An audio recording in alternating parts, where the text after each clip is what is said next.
Olá, eu sou a Roberta e nós estamos no Mosaicos e Miscelâneas, um canal dedicado à divulgação da leitura e à paixão pela leitura. No nosso canal há várias obras já lidas, se você está chegando aqui pela primeira vez.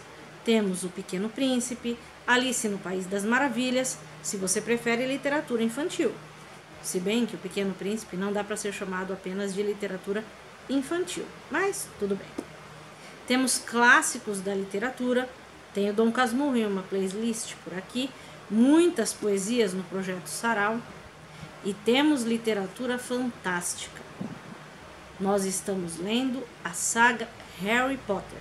Se você não conhece ou gostaria de ler os livros anteriores, estão todos em playlists separadas aqui no canal. Nós vamos hoje fazer a leitura de Harry Potter e as Relíquias da Morte. Leremos o capítulo 16, Godric's Hollow. Vem comigo nessa? Vai ficar um zumbido de fundo, mas é porque realmente está muito calor e eu não vou conseguir gravar sem o ventilador. Então vamos lá? Quando Harry acordou no dia seguinte, levou vários segundos até lembrar o que acontecera. Depois, desejou infantilmente que tivesse sonhado, que Rony continuasse ali e jamais tivesse partido. Contudo, ao virar a cabeça no travesseiro, viu a cama do amigo vazia. Ela parecia atrair o seu olhar como um cadáver o faria.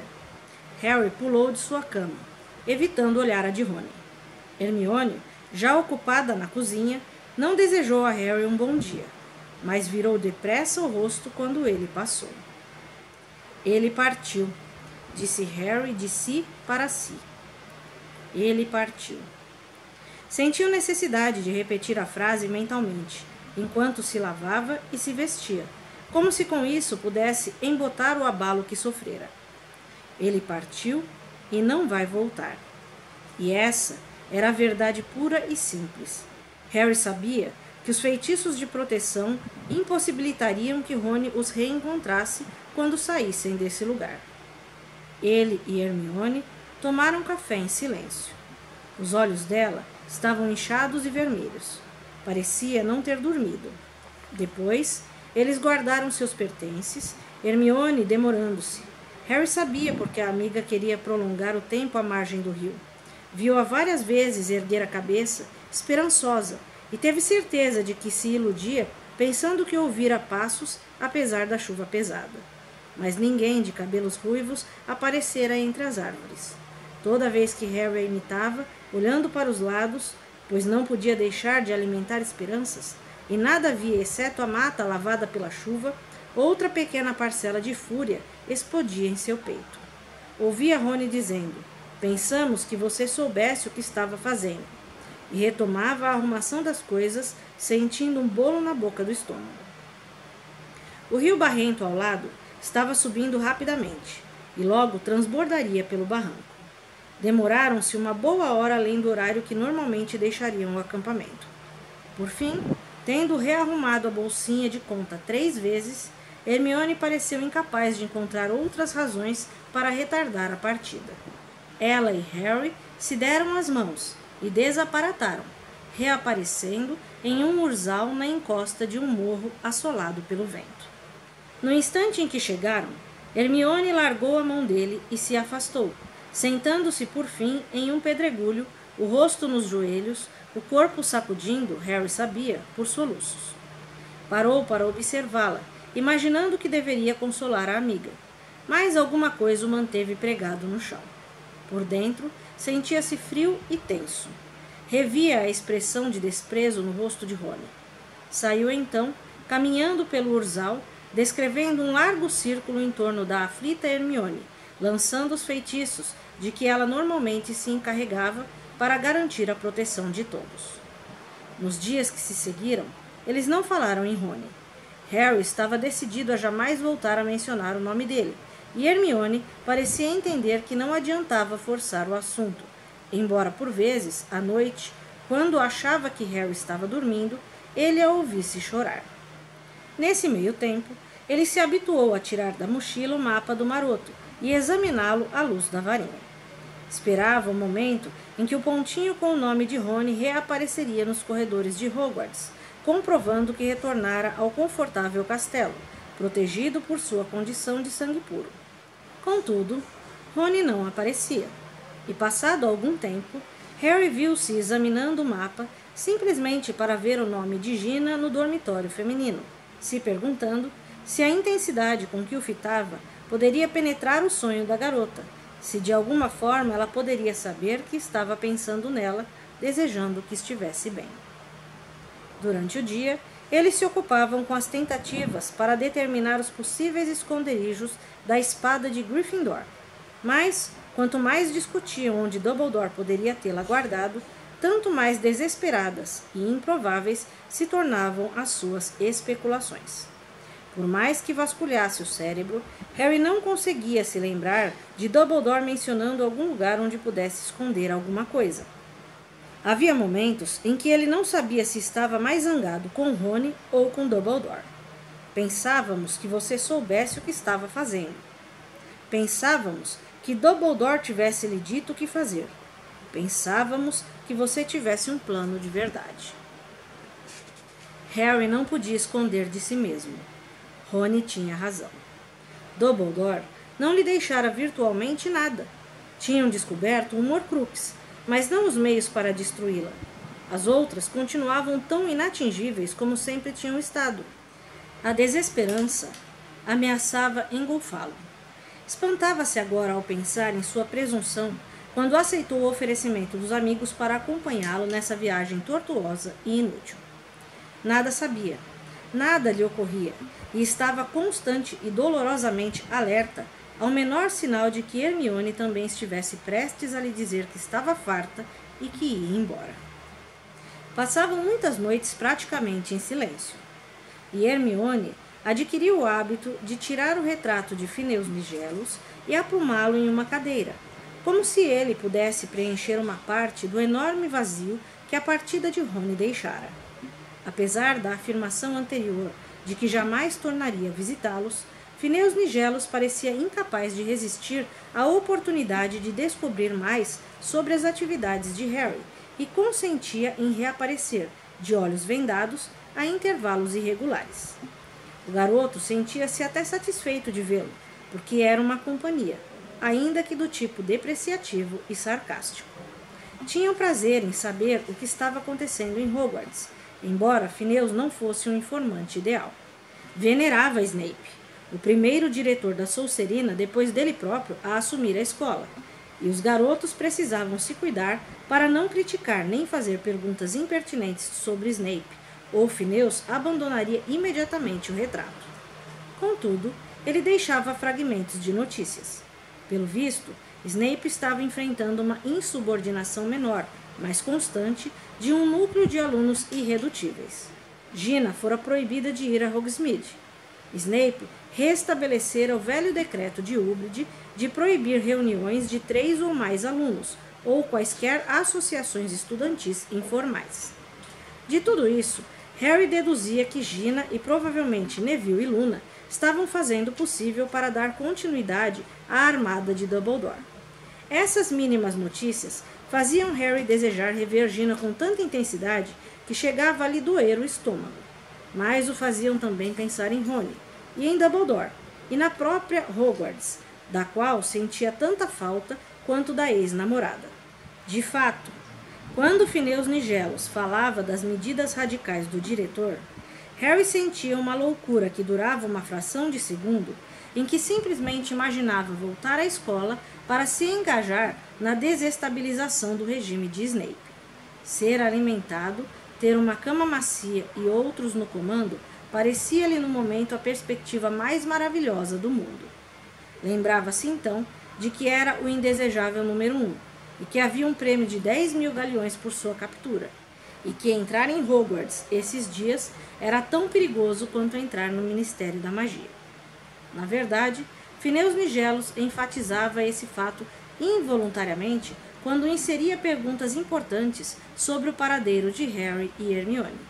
Sempre que fazia isso, a garota enfiava-o na bolsinha de contas. Phineas Nigellus invariavelmente se recusava a reaparecer por vários dias depois dessas despedidas pouco cerimoniosas. O clima foi esfriando gradativamente. Por não ousarem permanecer em área alguma por muito tempo, em vez de acamparem no sul da Inglaterra, onde o congelamento do solo poderia ser a pior de suas preocupações, eles continuaram a viajar em zigue-zague pelo país, enfrentando uma encosta montanhosa onde o granizo açoitava a barraca, um brejo plano onde a barraca foi inundada por água gelada e uma minúscula ilha no meio de um lago escocês onde a neve soterrou metade da barraca durante a noite. Eles já haviam encontrado árvores de Natal piscando nas janelas de salas das visitas antes da noite em que Harry resolveu sugerir mais uma vez a única avenida inexplorada que lhes restava. Tinham acabado de comer uma refeição excepcionalmente boa. Hermione fora a um supermercado com a capa de invisibilidade e, ao sair escrupulosamente, deixara o pagamento em uma caixa aberta. E Harry achou que ela poderia ser mais persuasível com a barriga cheia de espaguete à bolonhesa e peras enlatadas. Tomara também a precaução de sugerir que durante algumas horas não usassem a Horcrux, que penduraram no beliche ao lado dele. Hermione? Ela estava enroscada em uma das poltronas fundas, lendo os contos de Beedle o Bardo. Harry não conseguia imaginar o quanto mais a amiga poderia extrair daquele livro, que afinal nem era tão longo, mas era evidente que estava decifrando alguma coisa, porque tinha o silabário de Spellman aberto sobre o braço da poltrona. Harry pigarreou.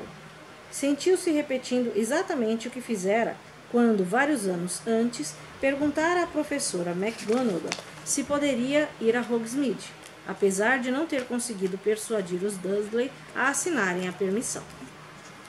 Hermione, eu estive pensando e... Harry, você poderia me ajudar aqui? Aparentemente, ela não o escutara. Curvou-se para a frente e estendeu-lhe o livro. Olha esse símbolo, disse, apontando para o alto da página. Acima do que Harry supôs ser o título do conto, não podia afirmar, pois não sabia ler runas, havia um símbolo que lembrava um olho triangular, a pupila cortada por uma linha. Eu nunca estudei runas antigas, Hermione. Sei disso, mas não é uma runa e não consta no silabário tampouco. Todo esse tempo pensei que fosse um olho, mas acho que não é. Foi feito à tinta, olha. Alguém o desenhou aqui. Não faz realmente parte do livro. Pense, você já viu isso antes? Não. Espere aí. Harry olhou mais atentamente. Não é o mesmo símbolo que o pai de Luna estava usando, pendurado ao pescoço? Ah, foi isso que pensei também. Então é a marca de Grindelwald. Ela encarou-o boquiaberta. Quê? Krum me contou que... Harry repetiu a história que Victor Krum lhe contara no casamento. Ela pareceu perplexa. A marca de Grindelwald? Hermione olhou de Harry para o estranho símbolo e novamente para ele. Nunca soube que Grindelwald tivesse uma marca. Não vi isso mencionado em nada que tenha lido a respeito dele. Bem, como eu disse, Krum falou que este símbolo foi gravado em uma parede de Durmstrang e que achava que Grindelwald o teria posto lá. É muito esquisito. Se for um símbolo das artes das trevas, que estará fazendo em um livro de histórias para crianças? É bizarro, concordou Harry. E seria de esperar que Sgrinjor o reconhecesse. Era ministro. Tinha que ser especialista em magia das trevas. Eu sei, talvez ele achasse que era apenas um olho, exatamente como eu. Todos os outros contos têm pequenos desenhos sobre os títulos. Ela se calou e continuou a examinar a estranha marca. Harry fez uma nova tentativa. Hermione. Eu estive pensando... Quero ir a Godric's Hollow. Ela ergueu a cabeça, mas tinha os olhos desfocados. E isso deu a Harry a certeza de que ainda estava pensando na misteriosa marca. Sim. Estive pensando nisso também. Acho que realmente teremos que ir. Você me ouviu direito? Claro que ouvi. Você quer ir a Godric's Hollow. Concordo. Acho que devíamos. Isto é, também não consigo pensar em mais nenhum lugar onde possa estar. Será perigoso, mas, quanto mais penso, mais provável me parece que esteja lá. O que está lá? Perguntou Harry. Ao ouvir isso, Hermione pareceu tão confusa quanto ele. Bem, a espada, Harry. Dumbledore certamente sabia que você iria querer voltar lá. Quero dizer, Godric's Hollow foi onde Godric Gryffindor nasceu. Sério? Gryffindor era de Godric's Hollow? Harry, algum dia, ao menos, você abriu História da Magia? Eu talvez tenha aberto, sabe? Quando o comprei. Só uma vez. Bem, como a aldeia tem o nome dele, imaginei que você talvez tivesse feito a ligação, retrucou Hermione. Seu tom de voz agora estava muito mais parecido com o da velha Hermione do que ultimamente. Harry quase esperou que ela anunciasse que ia à biblioteca. No livro, tem um trechinho sobre a aldeia. Espere aí. Ela abriu a bolsinha de contas e procurou um momento. Por fim, tirou seu exemplar do livro-texto de Bathilda Bagshot, pelo qual correu o polegar até encontrar a página que queria. Com a assinatura do Estatuto Internacional de Sigilo em Magia, em 1689, os bruxos entraram para sempre na clandestinidade. Talvez fosse natural que formassem pequenas comunidades dentro de uma comunidade. Muitas aldeias e pequenos povoados atraíram várias famílias bruxas que se uniram para mútuo apoio e proteção. As aldeias de Tinworth, na Cornualha, Upper Flegley, em Yorkshire, e Ottersam Catchpole, na costa sul da Inglaterra, destacaram-se como lar para os grupos de famílias bruxas que conviviam com trouxas tolerantes e, por vezes, confundidos. O mais famoso desses lugares semibruxos talvez seja Godric's Hollow, uma aldeia no oeste da Inglaterra, onde nasceu o grande mago Godrico Gryffindor e onde Bowman White, um ferreiro bruxo, fabricou o primeiro pomo de ouro. O cemitério local está repleto de nomes de antigas famílias bruxas, e isso, sem dúvida, explica as histórias de assombrações que há séculos assolam sua pequena igreja. Você e seus pais não são mencionados, disse Hermione fechando o livro, porque a professora Bagshot aborda apenas os eventos até o fim do século XIX. Mas você está entendendo? Godric's Hollow, Godrico Gryffindor, a espada de Gryffindor. Você não acha que Dumbledore teria esperado que você fizesse a ligação? Ah, é. Harry não quis admitir que nem sequer pensara na espada quando sugeriu que fossem a Godric's Hollow. Para ele, a atração da aldeia residia nos túmulos de seus pais, a casa onde por um triz ele escapara da morte, e na pessoa de Bathilda Bagshot. Lembra-se do que a Muriel disse? Perguntou ele após um tempo. Quem? Você sabe. Harry hesitou. Não queria mencionar o nome de Rony. A tia-avó de Gina, no casamento, a que falou que você tinha tornozelos finos demais. Ah, disse Hermione. Foi um momento difícil. Harry sabia que ela pressentira a menção do nome Rony, e continuou depressa. Muriel disse que Bathilda Bagshot ainda vive em Godric's Hollow. Bathilda Bagshot? Murmurou Hermione, passando o dedo indicador pelo nome da escritora em relevo da capa do livro de História da Magia. Bem, suponhamos... Ela ofegou tão forte que as entranhas de Harry deram uma cambalhota. Ele sacou a varinha, olhando para a entrada, quase esperando ver uma mão forçando a aba de lona da barraca. Mas não havia nada ali. "Quê?" exclamou ele, entre zangado e aliviado. "Por que fez isso? Pensei que, no mínimo, tivesse visto um comensal da morte abrindo o zíper da barraca." "Harry, e se Bathilda estiver com a espada? E se Dumbledore a confiou a ela?" Harry considerou a possibilidade. A essa altura, ela estaria extremamente idosa e, segundo Muriel, gagá. Seria provável que Dumbledore escondesse a espada de Gryffindor com ela? Nesse caso, ele achava que Dumbledore relegara muita coisa ao acaso. Jamais revelara que tivesse substituído a espada por uma falsificação, e tampouco mencionara sua amizade com Bathilda. Agora, porém, não era o momento de lançar dúvidas sobre as teorias de Hermione. Não quando estava disposta, de modo surpreendente, a concordar com seu maior desejo. "É possível." Então vamos a Godric's Hollow? Vamos, mas teremos que planejar a viagem com muito cuidado. Hermione impertigou-se na poltrona e Harry percebeu que a perspectiva de ter novamente um objetivo definido melhorara o ânimo dela tanto quanto dele. Para começar, precisamos praticar desaparatação a 2 sob a capa de invisibilidade. E, por prudência, uns feitiços da desilusão também. A não ser que você ache que devemos botar para quebrar e usar a poção polissuco. Nesse caso, precisaríamos recolher os fios de cabelo de alguém. Na verdade, acho que isso seria melhor, Harry. Quanto mais impenetráveis os nossos disfarces, melhor. Harry deixou-a falar, assentindo e concordando sempre que havia uma pausa, mas sua mente se aliara da conversa. Pela primeira vez, desde que descobrira que a espada do Gringotts era falsa, sentia-se estimulado. Estava em vias de ir à sua terra, em vias de retornar ao lugar onde tivera uma família. Se não fosse por Voldemort, em Godric's Hollow ele teria crescido e passado todas as férias escolares. Poderia ter convidado os amigos à sua casa. Poderia ter até tido irmãos e irmãs. Sua mãe é que teria feito seu bolo de 16 anos. A vida que ele perdera nunca lhe parecera tão real como neste momento, em que sabia estar prestes a conhecer o lugar em que tudo aquilo lhe fora roubado.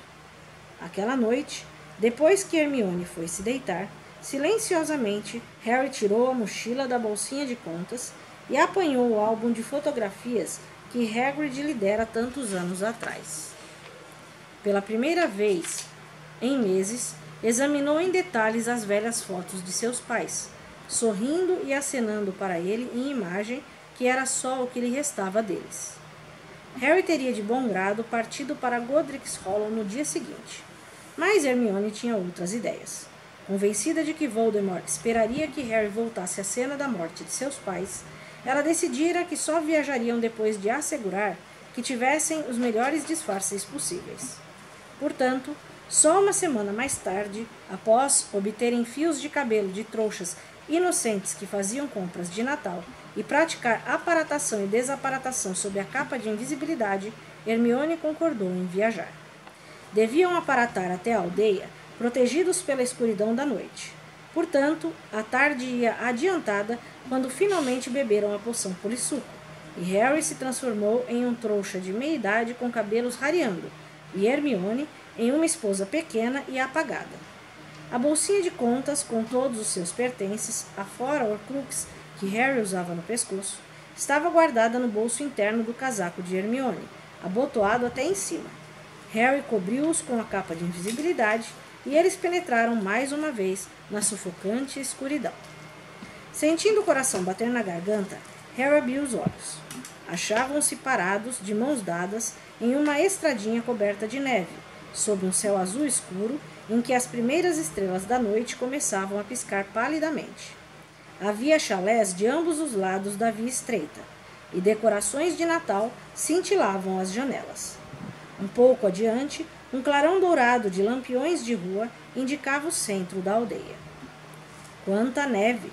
Sussurrou Hermione sob a capa. Por que não pensamos na neve? Depois de todas as precauções que tomamos, vamos deixar pegadas. Temos que nos livrar delas. Você vai na frente, eu cuido disso. Harry não queria entrar na aldeia como um cavalo de pantomima, tentando mantê-los invisíveis ao mesmo tempo em que ocultavam magicamente os vestígios de sua passagem. Vamos tirar a capa, sugeriu Harry, e ao ver o rosto amedrontado de Hermione, contemplou. Ah, vamos, não parecemos nós mesmos, e não há ninguém por aqui. Ele guardou a capa sob o paletó, e prosseguiram desembaraçados, o ar gélido beliscando seu rosto ao passarem por outros chalés. Qualquer um deles poderia ser aquele em que Tiago e Lilian tinham vivido, ou que Batilda vivia agora. Harry observou as portas, os tetos carregados de neve, os pórticos, imaginando se ainda se lembraria de algum deles, sabendo intimamente que era impossível. Tinha pouco mais de um ano quando deixara a aldeia para sempre. Não sabia ao certo se conseguiria ver o chalé, nem o que acontecia quando os portadores do feitiço Fidelius morriam. Então, a estradinha em que iam fez uma curva para a esquerda, e o coração da aldeia, uma pracinha, surgiu aos seus olhos. A todo redor havia lâmpadas coloridas penduradas, e no centro, o que lhe pareceu um memorial de guerra, parcialmente sombreado por uma árvore de Natal sacudida pelo vento. Havia diversas lojas, um correio, um bar e uma igrejinha, cujos vitrais brilhavam como joias do lado oposto da praça. A neve ali se compactara. Estava dura e escorregadia por onde as pessoas tinham passado o dia todo. Aldeões cruzavam à sua frente em todas as direções, seus vultos brevemente iluminados pelos lampiões de rua. Eles ouviram fragmentos de risos e música pop quando a porta do bar se abriu e fechou. Depois, ouviram um coral natalino começando a cantar na igreja. Harry, acho que é noite de Natal, exclamou Hermione. É? Perdera a noção da data. Havia semanas que não via um jornal. Tenho certeza que é, tornou Hermione com os olhos na igreja. Eles estão lá, não? Sua mãe e seu pai? Estou vendo o cemitério paroquial. Harry sentiu uma emoção indefinida, que transcendia a excitação. Assemelhava-se mais ao medo. Agora, tão perto, estava em dúvida se queria mesmo ver. Talvez Hermione soubesse o que estava sentindo, porque pegou-o pela mão e assumiu a liderança pela primeira vez, puxando-o para prosseguir. No meio da praça, no entanto, ela parou subitamente. Harry, olha! Ela apontava para o memorial de guerra. Ao passarem pelo monumento, ele se transformara.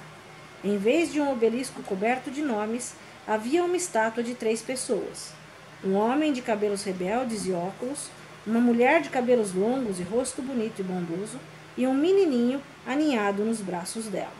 A neve se depositara em suas cabeças como gorros brancos e fofos. Harry aproximou-se fitando os rostos dos pais. Nunca imaginara que haveria uma estátua. Como era estranho ver-se representado em pedra, um menininho feliz, sem cicatriz na testa. Vamos, disse Harry ao se dar por satisfeito, e os dois retomaram o caminho para a igreja. Ao atravessarem a rua, ele espiou por cima do ombro. A estátua se transformara mais uma vez em um memorial de guerra. A cantoria foi se elevando à medida que se aproximavam. Harry sentiu a garganta apertar. Lembrou-se com tanta intensidade de Hogwarts, de pirraça berrando paródias grosseiras das canções de dentro das armaduras, das 12 árvores de Natal no salão principal, de Dumbledore usando a touca que ganhara em uma bala de estalo e de Rony com suéter tricotado à mão. Havia um portão que dava passagem a uma pessoa por vez na entrada do cemitério. Hermione o abriu, o mais silenciosamente possível, e os dois entraram de lado. Nas laterais do caminho escorregadio que levava às portas da igreja, a neve estava alta e intocada. Eles atravessaram a neve, deixando profundas valas ao contornarem o prédio, mantendo-se à sombra das janelas iluminadas. No adro da igreja, fileiras e mais fileiras de túmulos nevados emergiam de um manto azul muito claro, com ofuscantes malhas vermelhas, amarelas e verdes, que eram a luz dos vitrais incidindo sobre a neve. Apertando a varinha no bolso do paletó, Harry se dirigiu ao túmulo mais próximo. Olhe, esse é o Diabot. Talvez seja parente da Ana, falecido há muito tempo. Fale baixo, Hermione. Eles foram se embrenhando no cemitério, cavando ao passar pegadas escuras na neve, inclinando-se para espiar as inscrições nas velhas lápides, apertando de vez em quando os olhos para enxergar na escuridão circundante e se certificar plenamente de que estavam sozinhos. Harry, aqui! Hermione estava a 2 fileiras de distância. Ele precisou voltar até a amiga, seu coração decididamente ribombando no peito. É? Não, mas venha ver. Ela apontou para uma pedra escura. Harry se abaixou e viu no granito congelado e manchado de líquens as palavras Kendra Dumbledore e abaixo das datas de seu nascimento e morte, sua filha Ariana. Havia também uma citação: onde estiver o vosso tesouro, aí estará também o vosso coração. Então, Rita Skeeter e Muriel tinham entendido alguns fatos corretamente. a família Dumbledore vivera realmente ali, e parte dela morrera ali. Ver o túmulo era pior do que ouvir falar nele. Harry não pôde deixar de pensar que Dumbledore e ele tinham profundas raízes neste cemitério, e que o diretor devia ter-lhe dito isso. Entretanto, jamais pensara em partilhar tal conexão. Poderiam ter visitado o lugar juntos. Por um momento, Harry se imaginou vindo ali com o diretor. O vínculo que teriam formado, quanto isso teria significado para ele. Parecia, porém, que para Dumbledore, o fato de suas famílias jazerem lado a lado no mesmo cemitério fosse uma coincidência insignificante, irrelevante, talvez, para o trabalho que desejava ver Harry realizar. Hermione observava-o. Harry ficou contente que as sombras ocultassem seu rosto. Ele tornou a ler as palavras na lápide. Porque onde estiver o vosso tesouro, aí estará também o vosso coração. Não compreendia o que significava. Com certeza, tinham sido escolhidas por Dumbledore, por ser o membro mais velho da família após a morte da mãe. Você tem certeza de que ele nunca mencionou? Começou Hermione. Não, respondeu Harry secamente, e em seguida, vamos continuar olhando. Ele deu as costas, desejando não ter visto a lápide. Não queria que sua intensa vibração fosse contaminada pelo rancor. Aqui, tornou a exclamar Hermione na escuridão. Instantes depois, não, desculpe, pensei ter lido Potter. Ela estava esfregando uma lápide esfarelada, coberta de musgo, e a estudava com uma pequena ruga no rosto. Harry, volte aqui um momento. Ele não queria ser novamente desviado de sua busca e foi resmungando que retornou pela neve até Hermione. Olhe só isso. O túmulo era extraordinariamente velho, desintegrado pelas intempéries, e ele quase não conseguia enxergar o nome. Hermione mostrou-lhe o símbolo logo abaixo. Harry, é a marca que estava no livro. Ele olhou para o ponto em que a amiga indicava. A pedra estava tão gasta que era difícil de ver a gravação, embora parecesse haver uma marca triangular sob o nome quase ilegível. Poderia ser. Hermione acendeu a varinha e iluminou o nome na lápide. Aqui diz Ignoto, acho. Vou continuar procurando meus pais, tá? Respondeu Harry com certa rispidez na voz, e tornou a se afastar, deixando-a agachada ao lado do velho túmulo. De vez em quando, ele reconhecia um sobrenome que, como Abbott, encontrara em Hogwarts. Às vezes, havia várias gerações da mesma família bruxa representadas no cemitério. Harry percebia pelas datas que a família ou se extinguira ou seus membros atuais tinham se mudado de Godric's Hollow, e prosseguia, avançando entre os túmulos, e cada vez que encontrava uma lápide nova, sentia um aperto de apreensão ou de expectativa. A escuridão e o silêncio pareceram se tornar de repente muito mais profundos. Harry olhou ao redor preocupado, pensando nos dementadores, e se deu conta de que o coral havia terminado, que a conversa e o alvoroço dos fiéis ia morrendo à medida que se dirigiam à praça. Alguém na igreja acabara de apagar as luzes. Então, das trevas, veio a voz de Hermione pela terceira vez, alta e clara, a poucos metros de distância. Harry, eles estão aqui, bem aqui. E ele soube, pelo seu tom de voz, que desta vez eram seus pais. Aproximou-se, sentindo que um peso comprimia-lhe o peito, a mesma sensação que tivera logo depois da morte de Dumbledore, uma dor que chegava a pesar em seu coração e em seus pulmões. A lápide estava apenas 2 fileiras atrás da de Kendra e Ariana. Era de mármore, tal como a de Dumbledore, e isso facilitava a leitura, pois parecia brilhar no escuro. Harry não precisou se ajoelhar, nem chegar muito perto, para ler as palavras ali gravadas. Tiago Potter, nascido 27 de março de 1960, falecido 31 de outubro de 1981. Lilian Potter, nascida em 30 de janeiro de 1960, falecida 31 de outubro de 1981. Ora, o último inimigo que há de ser aniquilado é a morte. Harry Leu as palavras devagar, como se fosse ter uma única chance para entender seu significado, e leu as últimas em voz alta. Ora, o último inimigo que há de ser aniquilado é a morte. Ocorreu-lhe um pensamento horrível, acompanhado de uma espécie de pânico. Essa não é a ideia dos dementadores? Por que está ali? Não significa aniquilar a morte como querem os dementadores, Harry, disse Hermione em tom meigo. Significa, entende, viver além da morte, viver após a morte. Eles, entretanto, não estavam vivos, pensou Harry. Estavam mortos. As palavras vazias não podiam disfarçar que os restos dos seus pais jaziam sob a neve e o mármore, indiferentes, inconscientes. E as lágrimas vieram antes que ele pudesse contê-las, escaldantes e instantaneamente congeladas em seu rosto. De que adiantava enxugá-las ou fingir? Deixou-as cair. Seus lábios contraídos, os olhos fixos na neve espessa que ocultava o lugar em que jaziam os despojos de seus pais. Agora, certamente apenas ossos ou pó, sem saberem, nem se importarem que seu filho sobrevivente se achasse tão perto, seu coração ainda palpitando, vivo por causa do seu sacrifício e quase desejando naquele momento que estivesse dormindo com eles sob a neve.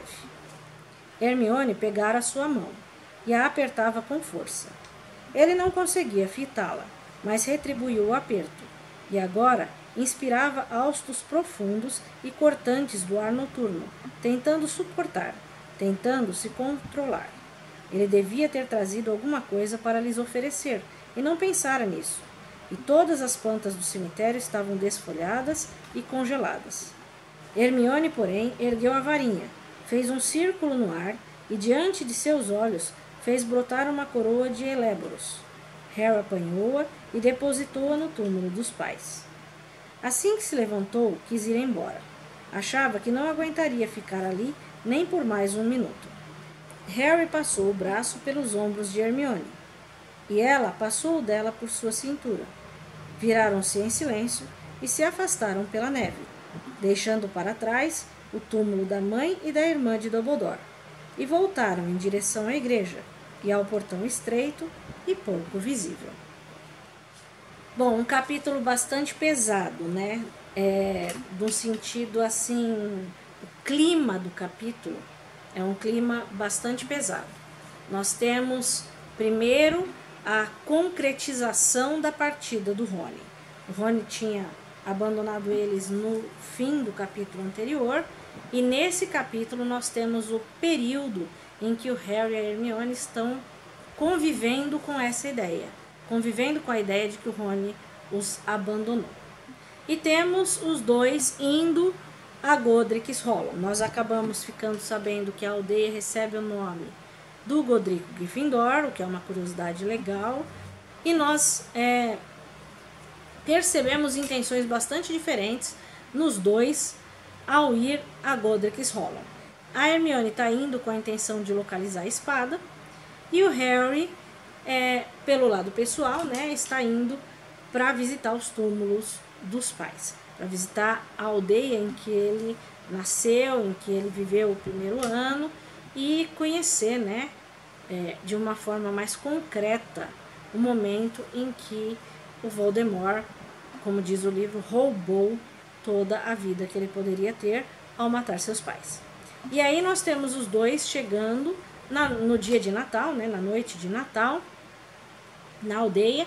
Isso já é uma modificação em relação ao filme. No filme eles chegam na véspera de Natal, aqui eles chegam na noite de Natal e vão para o centro da cidade, onde eles encontram um monumento que é disfarçado para os trouxas em monumento de guerra, mas que quando um bruxo chega perto e olha, na realidade é um monumento em homenagem aos pais do Harry e ao Harry. Seguem caminhando, isso não aparece no filme, né, para quem só assistiu o filme. Seguem caminhando para o cemitério e vão para descobrir 3 lápides importantes. A primeira, a da Kendra, que é a mãe, né, e da Ariana, que é a irmã do Dumbledore. Então nós vemos que o Harry tem uma certa mágoa pelo fato do Dumbledore não ter conversado com ele a respeito disso, não ter falado dessas similaridades que os dois têm na vida enquanto estava vivo. E o segundo, o túmulo do Ignoto, com o símbolo que a Hermione via no livro desenhado. Então isso também intriga a Hermione. É a segunda vez, na realidade a terceira, em que ela se depara com o símbolo, porque a primeira, como o Harry fala, foi no pescoço do Xenofilho Louvengood, lá no casamento da Flor com o Guy, em que o Krum fala que esse seria o símbolo do Grindelwald. E o terceiro túmulo, o túmulo dos pais do Harry. E aí nós temos uma cena bastante emocionalmente carregada, né? Do Harry se colocando diante dos túmulos, o Harry com uma visão bem escatológica, com uma visão muito materialista, né? De que tudo acabaria e tudo mais. E a lápide escrevendo que a vida dos dois continuaria depois da morte. Então existe todo uma pequena contradição, um pequeno debate aí intrínseco dentro da cena, e a Hermione ajudando ele a oferecer as flores de maneira bem emotiva na lápide dos pais. Então o capítulo se encerra aí. Nós vamos ver o que acontece no próximo capítulo. Não posso falar muita coisa, porque senão vou dar spoiler, né? Então, obrigado por ter assistido, espero que tenham gostado. Deem um joinha para ajudar o nosso canal. Ajudem a divulgar o canal para nós podermos levar mais leitura a mais pessoas. Estamos com um projeto novo, logo às quartas-feiras voltam com postagem de livro. Estamos fazendo organização de um livro novo. Logo nós teremos novidades. Então ativa o sininho para receber assim que saírem os vídeos com o novo livro das quartas-feiras. Tá certo? Um beijo e até a próxima.